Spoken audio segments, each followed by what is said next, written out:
2026년도 창업지원사업 통합공고가 드디어 나왔습니다. 이 오늘 좀 리뷰를 해볼 텐데 26년도 통합공고에서는 뭐가 다른지 크게 세 가지가 달라요. 우선 첫 번째로 판이 커졌습니다. 그러니까 예산이 3조 2천억 원에서 3조 4천억 원으로 2천억 원가량이 올랐고, 이 진행하던 지원 사업이 429개에서 508개로 늘어났어요. 그리고 두 번째로 이 자금의 방향이 바뀌었습니다. 그러니까 사업화가 매출이나 성과보다는 아무래도 사업 계획서단에 더 많이 보겠다라는 의도. 이 통합 공고를 보실 때 좀 1년 동안 내가 뭘 지원할 수 있는지, 어떤 지원 사업이 있는지 이것들을 검토하는 단계입니다. 그러니까 연간 지도 로드맵이라고 보시면 돼요. 그래서 공고문에서도 신청 방법이나, 일단 기본적으로 이 통합 공고에서는 올해 자금이 어디로 흘러가는지, 그리고 내 상황에 대략적으로 추려보는 게 정부 지원 사업 통합 공고입니다. 이 창업 지원 사업 공식 명칭은 창업 지원 사업이에요. 근데 이 일반 내용을 보시면 지금까지의 경과가 있는데, 16년도에는 이제 굉장히 적었죠. 지원금이 0.6조 원밖에 안 됐는데, 지금 26년도에는 얼마를 지원하냐. 이 사업이 중앙부처에서 진행하는 게 88개입니다. 그리고 광역지자체나 기초지자체에서 진행하는 것들이 대략 400개 정도. 그래서 총합해서 508개다. 굉장히 많죠. 이게 너무 많다 보니까 사실 우리가 이 대표적으로 예비 창업 패키지, 초기 창업 패키지, 뭐 창업 중심 대학 이런 것들밖에 잘 모르시잖아요. 숨겨진 지원 사업들도 굉장히 많습니다. 나갈 수 있는 것들이 많아서 이런 것들까지 다 포함하셔서 우리가 어떤 예산을 받을 수 있는지, 이 3조 4천억 원에서 우리가 받을 수 있는 자금이 뭐가 있는지 이런 것들 좀 세부적으로 면밀하게 살펴보는 게 제일 중요해요. 별도로 설명해 드리진 않아요. 기관별로 보면 중기부가 제일 많아요. 예, 어쩔 수 없습니다. 근데 뭐 과기부나 문체부 다른 이제 부처에서도 지원금들이 나오니까 이런 부분들은 좀 체크를 해보면 좋을 것 같고, 아무래도 지역별로 나눴을 때 서울이 예산 비중이 가장 큽니다. 예, 어쩔 수가 없습니다. 전체 예산의 20%가량이 서울에서 집중이 되어 있어요. 근데 이건 인구수 전부까지 포함해서 요 상위 5 정부 지원 사업들 중에 반드시 이 지역에 지금 현재 있어야만 되는 지원 사업이 있고요. 그러다 보니 이 후자에 속하는 지원 사업의 경우에는 지금 당장 서울에 안 계시더라도, 지금 당장 경북에 안 계시더라도 신청하셔서 지원금을 받으실 수. 여기서 좀 더 자세히 설명을 드리면, 융자 같은 경우에는 작년엔 1조 5,552억이었습니다. 네, 근데 줄었죠. 상대적으로 줄었는데 이게 왜 줄었냐면,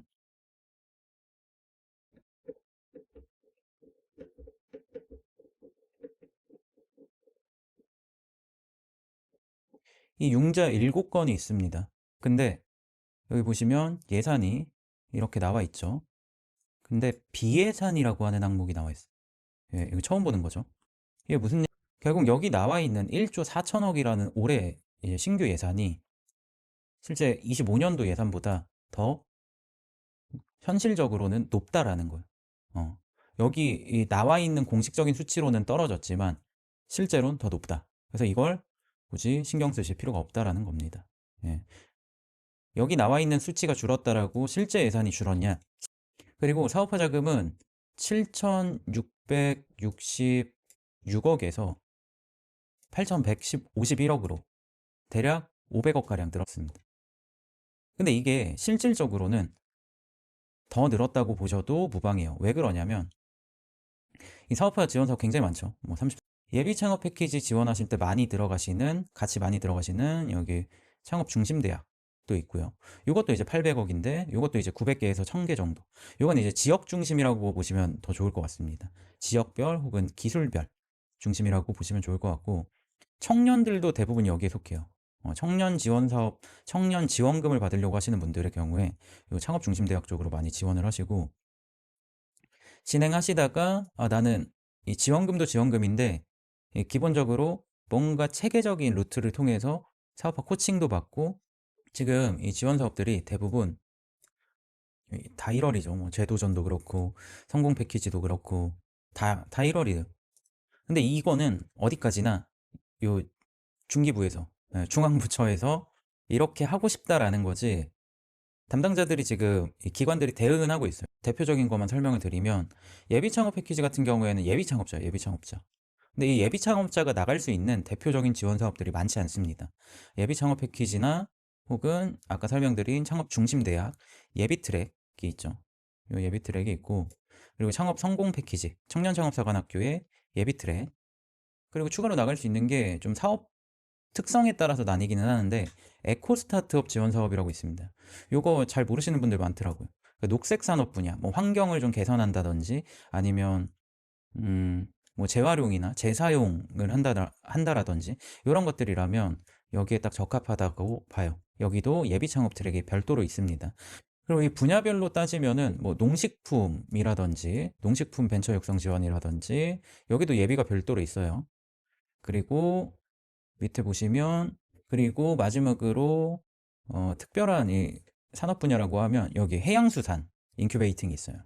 이게 뭐냐면 해양수산 관련된 사업을 하시는 대표님들 대상으로 해서 예비와 기창업자를 각각 나눠서 32억을 지원 사업을 별도로 하고 있습니다. 그래서 해양수산 분야라고 한다면 뭐 예를 들어 뭐 이 해양 탐지 레이더나 아니면은 뭐 잠수부 전용 뭐 어떤 잠수복이라든지 잠수 장비라든지 이런 것들을 하고 있으신 대표님들, 혹은 관련해서 뭐 어류를 양식하는 어떤 특별한 기술을 가지고 계시거나 이런 분들의 경우에는 이 지원 사업이 가장 적합한 거죠. 다만 이 지원 사업은 다른 지원 사업들, 뭐 스포츠 산업 창업 지원이나 이 해양수산 인큐베이팅 지원 사업 이쪽으로 추가로 넣으시는 걸 저는 추천드려요. 이렇게 하는 게 가장 경쟁률을 높일 수 있습니다.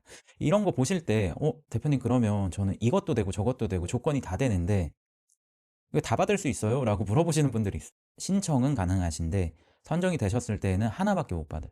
그래서 요거를 좀 알고, 요 중에 이 4개 중에 가장 좋은 평가를 받은 거, 이 평가 점수에 따라서 지원금이 차등 지급이 되거든요. 그래서 만약에 예비 창업 패키지에, 그리고 각각의 지원사마다 특징들이 있습니다. 뭐 예를 들어 창업 중심 대학은 기술을 더 많이 봐요. 예. 상대적으로 다른 지원 사업들에 비해서 기술을 더 많이 보고요. 그리고 이 기술이라는 것도 이 안에 이 주관 기관으로 들어가 보시면 각각 지역별로 창업 지원 사업을 관리하는 기관이 있습니다. 여기에 자세하게는 안 나와 있는데 이 전문 기관 혹은 주관 기관이라고 표현한 이 주관 기관이 있습니다. 각각 대학에 있는 기관들이 요 창업 지원 사업, 중심대학 지원 사업을 관리하거든요. 합격 확률에 더 큰 이 예비가 아니라 초기다. 나는 1년에서 3년 이제 곧 나올, 곧 공고할 유심히 볼 필요. 예산은 559억이에요. 그러니까 대략 한 600개 정도가 지원 받으신다고 보시면 돼요. 근데 조건이 업력 3년 이내 이미 진행을 하고 있다. 근데 3년이 안 되셨다. 나는 사업을 한번 접었다가 다시 하고 있다. 폐업했다가 다시 진행하고 있다라고 하실 경우에도 아까 얘기 드렸던 제도전 성공 패키지도 포함이 되십니다. 여기는 청년 창업사관학교도 1에서 3년 차 안에 들어가시는 초기 창업자분들도 들어가실 수 있어요. 이 부분 절대 잊지 마시고, 이 청년 창업사관 이외에도 소상공인 대표님들의 경우에는, 혹은 소상공인을 하려고 신사업 창업사관, 이 지원 사업, 청년 창업사관학교나 아니면 뭐 창패랑은 다르게 어디까지나 소상공인이 대상 경쟁을 하는 거라서 경쟁 강도가 조금 더 낮아요. 이런 예비 창업 패키지보다는 낮습니다. 뭐 기술적으로 그렇게 대단한 기술을 막 개발해야 되는 것도 아니고요. 실제 소상공인으로서 얼마나 더 사업성, 시장성을 높게 가져갈 것이냐라는 것들을 준비하시면 되는데, 역시나 사업계획서는 이 표준사업계획서라고 얘기하는 그 정부에서 제시하는 양식이 있습니다. 더 낮은 레벨에서 경쟁을 해보고 싶다라고. 그리고 아까 얘기 드린 에코 스타트업 지원 사업이나 뭐 농식품이나 해양 39세 이하의 대표님들, 청년 대표님들이 에코 스타트업에서는 대상으로 포함이 되고요. 이 농식품 벤처 육성 같은 경우에는 초기 기업도 포함이 돼요. 네. 여기 창업 기업이라고 되어 있죠. 이게 결국 초기 기업을 의미하고 있습니다. 그리고 밑에서 얘기했던, 지금 준비를 좀 빨리 하셔야 되는 게 올해는 특히 더 심해요. 왜 그런지를 보여드리면 1월이죠. 12월, 3월, 1월, 뭐 다 1월이고 1, 2월 다 1, 2월입니다. 예. 그리고 보면은 뭐 3, 4월 하나 있고요. 상시 접수라고 이런 기술 평가나 판로 지원해 주는 거, 이런 것들은 이제 상시 지원인데 대부분 1월, 2월에 진행이 됩니다. 간혹 이제 3월로 넘어가는 경우나 뭐 4월로 넘어가는 경우들이 있지만 하반기에 진행하는 경우는 극히 적어요. 지금 찾아보면 기창업자 경영개선자금 지원사업. 요거 이제 북한 이탈 주민 대상으로 이 공고가 나오고 나서 보통 늦어도 뭐 한 달 정도 안에 보통 신청을 하거든요. 일반적으로 이랬어요. 근데 올해는 조금 더 이게 더 여유가 있어질 수는 있지만 아주 여유 있게 막 두세 달 뒤에 신청해라 이러진 않을 거란 말이에요. 결국 우리는 이 신청을 공고가 나오고 급하면 2주에서 한 달 사이에 해야 되는데 이 2주라는 짧은 시간 안에 사업계획서를 합격 수준으로 만든다? 쉽지 않을 거예요. 이 초안을 만드는 데는 AI 툴 써가지고 초안 만들어 봐라. 이렇게 이제 제안은 합니다. 근데 이 초안을 만들고 나서 결국 퀄리티를 올려야 되잖아. 이 100개 기업들 중에 90명은 이겨야 되거든요. 90명보다 잘 써야 돼요. 그래야 100등 안에 10등 안에 들어가는 거잖아. 수정하고 보완해서 개선해서 상위 10위 안에 이 합격 등수 안에 들어갈 수 있느냐. 퀄리티 평가위원이나 평가 기준에 맞춰서 이것들을 좀 생각을 해보시고 만약에 나 정부 지원 사업, 정부 지원금을 좀 받을 생각이 있다. 지금 더 늦기 전에 하셔야 기술 개발 쪽이 사실 굉장히 예산이 늘었어요. 그 2천억 가까이 늘은 건데 개수 자체는 크게 막 늘진 않았어요. 크게는 5건입니다. 다만 창업 성장 기술 개발이라고 하는 R&D 지원금이 7천억입니다. 7천억. 이게 이제 굉장히 좀 다양하게 나뉘는데 팁스도 있고요. 디딤돌도 있고 여러 가지 있습니다. 다만 요거 여기에 포함이 되신다. 우리가 요 기술과 유사한 혹은 뭐 교집합이 있는 기술을 개발하고 있다. 혹은 개발할 역량이 있다라고 판단이 되시면 들어가 보시는 것도 좋습니다. 그리고 공공기술, 공공데이터, 공공기술 개발 관련 지원이 300억 정도 있고요. 사실 이쪽은 그동안 이 정부 지원금이 좀 줄었다라고 얘기하신 대표님들 중에 기창업 기업들, 그리고 기술 개발 인력이 충분하신 기업들, 이런 기업들이 그리고 앞에서 잠깐 얘기 드렸던 건데 기존에 이 융자 관련돼서 창업 기반 지원 자금이라고 이 중진공에서 진행한 우리가 이 융자 같은 경우에 통합 공고 자금이 그렇게 늘지 않았으니까 이게 융자는 그렇게 도움이 안 되는구나. 왜냐? 앞에서 얘기 드렸던 것처럼 비예산 항목들, 비예산 항목들이 포함이 되어 있고 이 비예산이 생각보다 엄청나게 큽니다. 몇 조예요, 몇 조. 매출 기존의 사업 계획 단계를 많이 본다라는 거예요. 이게 이제 핵심입니다. 그리고 심지어 이런 융자 자금들은 상시죠, 상시. 예. 지금 26년도에도 사실 비슷한 상황이 벌어질 수 있습니다. 그래서 이 자금들을 필요로 하시는 대표님들의 경우에도 미리 준비하실 필요가 있어요. 소진되면 끝입니다. 소진되기 전에 미리 좀 준비를 하셔서 들어가시길 바라고 상반기 내에만 들어가시면 굉장히 안정적이에요. 근데 하반기 돼가지고 준비하신다 이러면 좀 쉽지 않을 수 있습니다. 그래서 기술보증기금도 그렇고 신용보증기금도 그렇고 기존의 매출이나 성과 중심으로 평가를 하던 게 사업계획서의 비중이 더 커졌다라는 거 이런 것들 지역 중심의 사업이 많이 곽강을 받아요. 그러니까 정부에서도 지역을 좀 살리겠다라는 움직임이 있기 때문에 고용 확산형이라고 되어 있는데 이 청년 고용도 그렇고요. 지역 성장도 그렇고요. 이런 것들이 굉장히 좀 좋은 평가를 많이 받습니다. 그리고 그러니까 조건들이 이 모든 지원 사업들이 굉장히 상이에요. 다르다 보니까 이 지원 사업마다 조건에 맞춰 가지고 우리가 들어갈 수 있는 게 뭐가 있느냐? 뭐 여러 가지 중에 그리고 이 지원 사업마다 신청하는 서류가 미묘하게 달라요. 예를 들면 신청서에 15페이지 15더 많이 쓰고 싶어도 15페이지 이내로 내용을 막 압축하고 함축해서 쓰셔야 되는 거. 이런 것들을 굉장히 어려워하시는 점 중에 하나예요.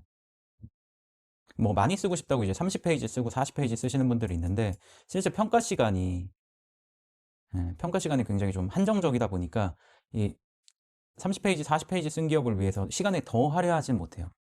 딱 어느 정도 정해져 있습니다. 기업마다 평가 시간. 그래서 이 정해진 한정된 시간 안에서 15페이지 이내로 쓰셔가지고 더 좋은 평가를 받기 위해서는 전략적으로 접근할 필요가 있다는 거죠. 이 2026년도 통합 공고를 좀 하나의 문장으로 설명을 하면 규모는 커졌고, 그리고 사업의 방향성이 크게 확장됐다라는 거예요. 뭐 R&D도 종류가 확장되고 이 융자 보증 같은 경우에 기본적으로 확인을 해보셔야 되는 건 내가 업력이 얼마나 되냐 현재 예비 창업 그리고 내 사업 아이템이 어느 산업 분야에 속하느냐, 요것도 체크해 보실 필요가 있습니다. 그리고 통합 공고상에 내가 들어갈 수 있는 사업이 무엇이냐, 요렇게 세 가지만 한번 빠르게 체크를 해 보셔서